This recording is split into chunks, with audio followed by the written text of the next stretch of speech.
Ulethisi, ukufakwa komquba.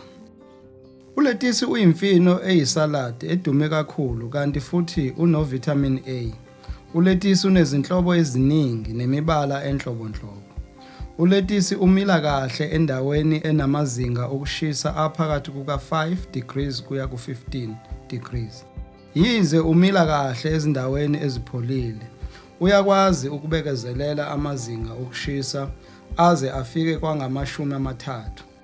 Tshala ulethisi entwasahlobo kuze kube sekwindla.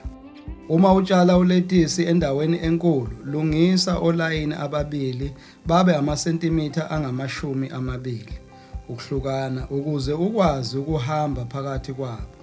Ingadi encane yona kumele uyivundise ngomquba ize ifike emasentimetrini angama-45 bese utshala olayini abathathu babe amasentimitha angama-20 ukuze ube nendawo eyanele.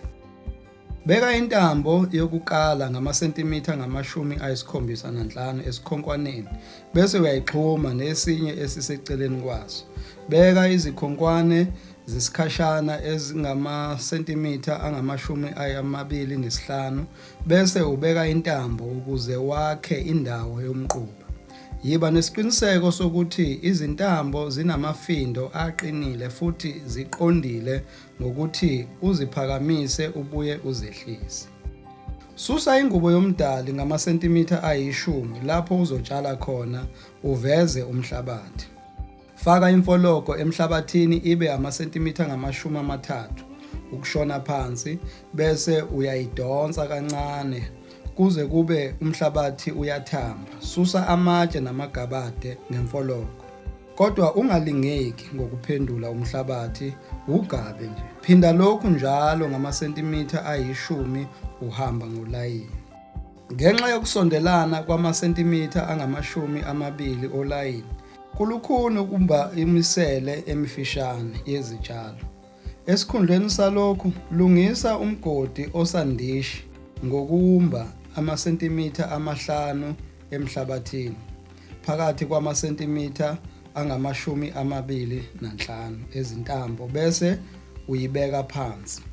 Ukulungisa umhlabathi oyi-acid kumele umgodi ube amasentimitha angama-25 bese ufafaza isandla esisodwa somlotha wezinkuni noma i-bone meal emitheni elilodwa. Faka isentimitha elilodwa lomquba emgodini. Bese uyawuhala kancane, mboza umquba ngomhlabathi ngokwenza i-level. Yiba nesiqiniseko sokuthi ingubo yomdali imboze ngamaphesenti ayi-100 bese iba uqinsi ngamasentimitha 2 nesigamu ukuze ugweme ukumila kokhula bese wonga nokumswakama. Ulethisi utshaleka kahle ngezithombo ngoba uyashesha ukumila. Sebenzisa i-double stick uyiphendule ingene engubeni yomdali bese uyayicindazela engubeni uze ufike lapho ufisa khona. Phusha lezi zimbobo ngamasentimitha angama-20 phakathi kwezintambo namasentimitha angama-20 olayini ngokuma kwedayimani. Imba isithombo bese uyasicindazela phansi nge-double stick noma usebenzise umunwe wakho ngokushekile ucindazele umquba kahle ngasezitshalweni.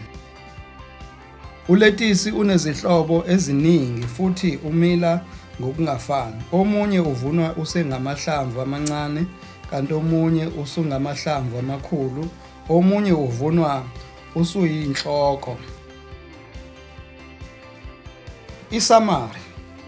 Gaba olayini kumasentimitha angama-75 kuma-row akho awenze aba amasentimitha angama-25 ububanzi. Imba okusandishi kube ngangamasentimitha angama-25 ububanzi ukwenze kushone ngangamasentimitha 5. Faka isandla esigcwele se-wood ash okungumlotha wezinkuni emitheni elilodwa. Faka isentimitha elilodwa lomquba. Gqiba kube i-level. Faka ingubo yomdali. Tshala izithombo zihlukane ngamasentimitha angama-20 kolayini kanjalo nakuma-row azo kodwa kube ngendlela okusadayimana.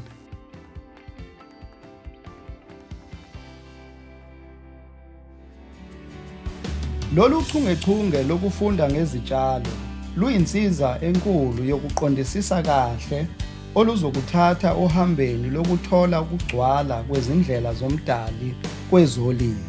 Uma sizithoba ngenhliziyo yethu yonke silandela izindlela uBaba wethu osezulwini azikhombisa kusukela ekuqaleni, sizovuna inzuzo echichimayo yezithembiso zakhe.